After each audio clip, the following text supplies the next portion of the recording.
पाकिस्तान और अफगानिस्तान के दरमियान पहला टी20 मैच शुरू होने से कबल पाकिस्तानी कप्तान शादाब खान और अफगानी कप्तान मोहम्मद नबी का इंतहाई दिलचस्प इंटरव्यू जारी हुआ, जिसमें मोहम्मद नबी का इंटरव्यू में कहना था कि बाबर आजम के बगैर पाकिस्तान की टीम कभी भी हमसे मैच नहीं जीत सकती, क्योंकि हमारे बड़े खिलाड़ी हैं और पाकिस्तान को हम ऐसी इबरतनाक शिकस्त देंगे कि ये सारी ज़िंदगी याद रखेंगे।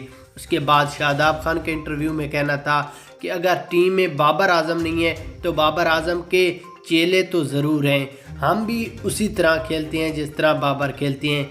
यहाँ पर हम आपको दोनों कप्तानों का इंटरव्यू सुनाते हैं। उससे पहले आपने इस वीडियो को लाइक करना है और चैनल को ज़रूर सब्सक्राइब करना है। उसके बाद अगर बात करें सबसे पहले मोहम्मद नबी की, तो उन्होंने आज इंटरव्यू में बताया है कि हम शुक्र करते हैं कि बाबर आजम टीम में नहीं है। अब हम पाकिस्तान को आसानी के साथ सिर्फ मैच नहीं हराएंगे बल्कि पूरी सीरीज़ हराकर इबरतनाक शिकस्त देंगे, क्योंकि हमारी बहुत बड़ी टीम है और हमारे बड़े खिलाड़ी हैं।